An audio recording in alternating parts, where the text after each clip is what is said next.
My husband of 30 years had been having an affair. When I confronted him with the facts of his infidelity, he showed no remorse, prompting me to tell him I wanted a divorce. Unapologetically, he retorted, "I won't pay alimony or child support. You're the one choosing to leave, after all." I accepted his terms without argument. There was something I hadn't told my husband. My name is Jen. I've been married to Dylan for 30 years, and our 2 children are now in high school. In his younger days, Dylan was all about work, leaving little to no memories of him spending time with the kids.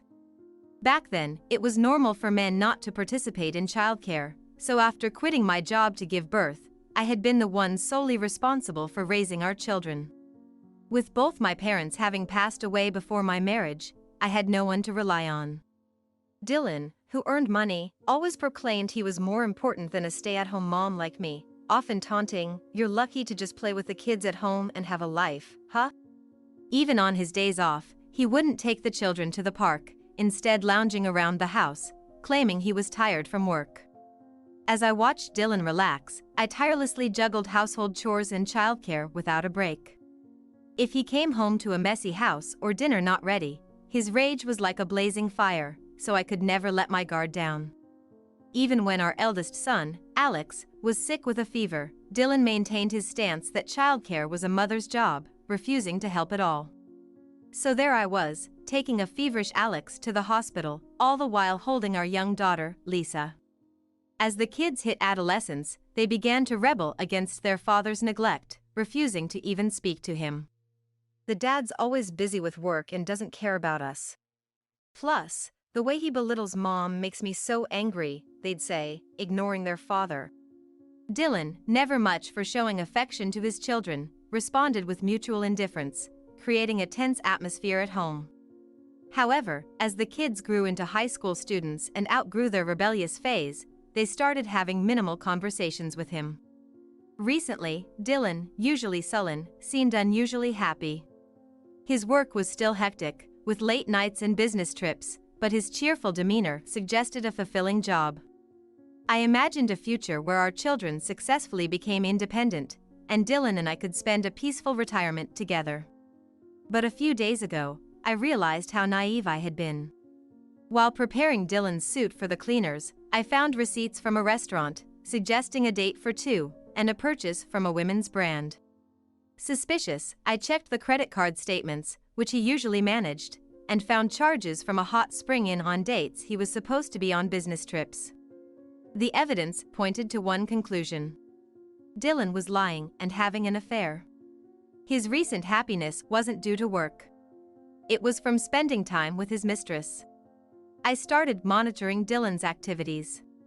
Unaware that I knew, Dylan was careless with his phone, making it easy to identify his mistress. She was a hostess from a nightclub he frequented.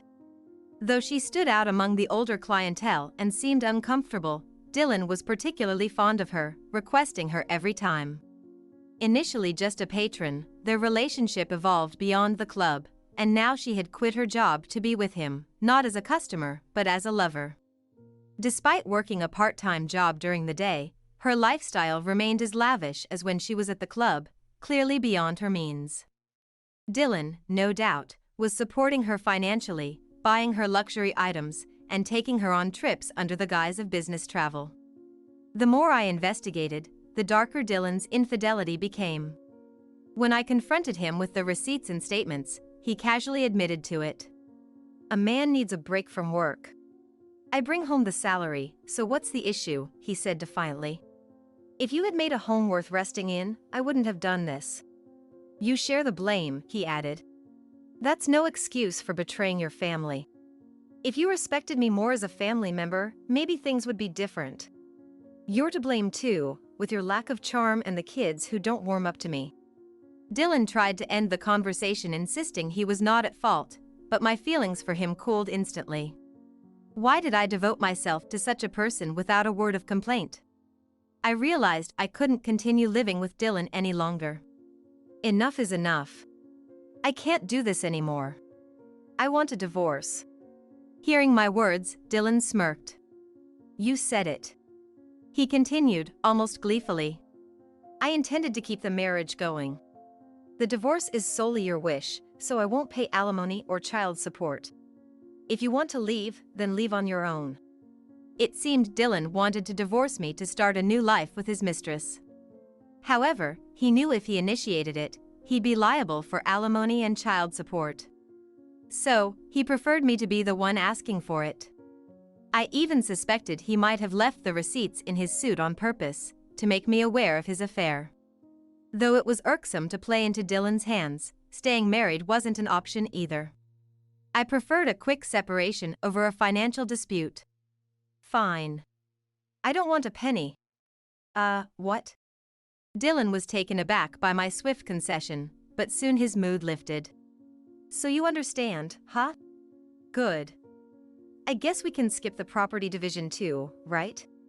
He clearly didn't intend to share any of his assets, preferring to spend it all on his new life with his mistress. The more I heard, the more self-serving he seemed. I agree. Dylan, we'll draft a contract to ensure you don't make claims later. But in return, I won't give up custody of the kids. Promise to stay out of our lives after the divorce. Fine. The kids are closer to you anyway. I won't contact them, don't worry. Just don't come crying to me if you run out of money. Dylan easily relinquished custody of our children. To him, the kids and I were just that insignificant. To us, his absence would hardly make a difference, given his lifelong neglect. So, Dylan and I divorced smoothly, ending our 30-year marriage. The children and I moved to a downtown apartment, left to me by my parents. Unbeknownst to Dylan, my parents had owned several apartments, transferring one to my name before their passing.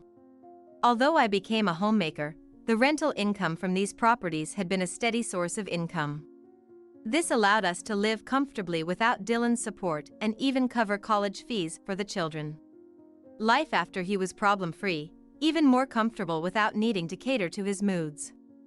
A year after the divorce, he called unexpectedly. Jen, are you living in that downtown apartment? He had somehow learned about our current situation. Dylan, who thought I couldn't support 2 children as a former housewife, was surprised to see us living comfortably. That apartment is famous for its high rent. How can someone like you afford it? And with kids, you must have at least a 2 LDK. I wanted each of us to have our own room, so we took a 3 LDK. 3 LDK? How much is the rent? Well, it's not really rent. An apartment just happened to be available, so we moved in. What do you mean? I told Dylan the apartment was one of those left to me by my parents and was in my name. Hearing this, he exploded in anger. What? You never mentioned this before. I didn't think it was necessary. I inherited it from my parents a long time ago. So, you own the apartment? That means all those exorbitant rents from the tenants go to you. How much do you make each month? Money made during marriage is shared property. It's outrageous for you to keep it all to yourself. You might not have noticed, but I also contributed some of the rent income for living expenses and education. So, the remaining money was for your personal use. If we're talking about it, the money you used to meet your affair partner should have been shared property. Don't give me excuses. Even if you contributed a bit, it should be a significant savings. I have the right to receive a share in the property. I let out a deep sigh. Remember what you said yourself? It was you who initially insisted on not splitting the property. We even signed a contract to avoid any future complaints. I didn't think you had this much savings back then. I can't accept my own assets diminishing, but if it means my assets become my own, that's better. You're quite self-centered. I would have properly declared it if we were going to split the property. But thankfully, it didn't come to that. I can't accept giving the money left by my parents, who passed away, to someone who betrayed our family. I responded, amazed by my ex-husband's small-mindedness. But why did Dylan contact me now? I wondered. As I pondered, Dylan spoke hesitantly, well, let bygones be bygones. I contacted you today because I have a little favor to ask. I could already predict that his request wouldn't be something reasonable. As expected, Dylan's request was for money. Despite marrying his affair partner, it turned out she had a significant spending habit and was actually drowning in debt from the time they were dating. I had suspected her extravagant spending even when I researched, but it seemed to be worse than I thought. Dylan, unaware of the debt, tried to pay it off with his savings, but due to his partner's continued extravagance, the debt kept piling up even though he poured all his savings into it. To repay it all at once, he heard rumors that I was living in a luxury apartment and approached me for money. Of course, I declined. Why should I lend money for my ex-husband's affair partner's debt? Moreover, from his words, it seemed unlikely that she would ever repay it, given her spending habits. Then Dylan said something unbelievable. "Hey, isn't Alex about to start working soon? Can't you take care of just Alex here?" I couldn't believe my ears. After all this time of dismissively treating my child, now he wants to call him back? This won't do with just my earnings. If you're not going to contribute a dime, I'll ask Alex for help. Once Alex gets a job, I'll have him give me a portion of his salary. Don't joke. You expect our dear child to clean up after your mistress's debts? I want Alex to repay the favor for raising him. I was wrong to give up custody of both kids back then. There's also our daughter Lisa. It's common to have one child under each parent's custody. It's only natural not to give custody to a parent who cheated. Besides, your idea of cheating and not even intending to pay alimony is far from common. And if you were to get custody, like you, I wouldn't need to pay child support, right? Alex is attending a private medical school. Can you afford his tuition? Dylan was momentarily at a loss for words, but then blurted out in desperation. I'll make him take out student loans or whatever and pay for it himself. It was really good that I didn't leave the kids with Dylan. This man only thinks about himself. Out of the question. Alex is over 18 anyway. It's up to him where and with whom he wants to live.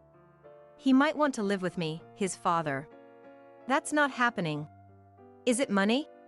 Living in a fancy apartment, giving pocket money, trying to tie down your child with money? That's not it. The kids understand perfectly why you and I ended up this way. You told the kids? It's a marital issue, isn't it?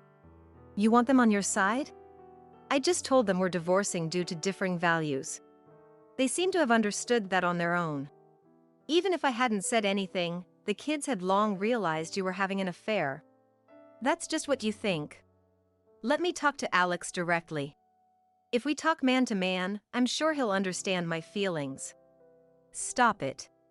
Alex said he thinks the lowest of someone who betrays their family. He won't understand you. Besides, as part of our divorce agreement, you promised not to involve the kids. Even making this call is technically a breach of our agreement. If you keep this up, I'll claim the back child support and alimony for contract violation. At the mention of alimony, Dylan quieted down and ended the call with mumbled excuses. Hopefully, this means he won't call again. I'm so relieved that Alex and Lisa were spared from this. Relying on my money, he must be disappointed now, unable to pay off his debts all at once. His earnings seem to be swallowed up entirely by interest payments due to his mounting debts. And his new wife continues to squander money, so the debt is only growing, showing no signs of decreasing. It's appalling how he lacks judgment, but I can't say much myself for staying married to him for 30 years. Since then, my children and I have continued to live peacefully. Dylan has never contacted us again, and we live in peace. And now, in the present. Mom, are you ready? Yes, I'm coming. Both my son Alex and daughter Lisa have married, started their own families, and left home. Blessed with children, I now have 4 grandchildren. Alex and Lisa, concerned about me being alone, often bring their kids to visit.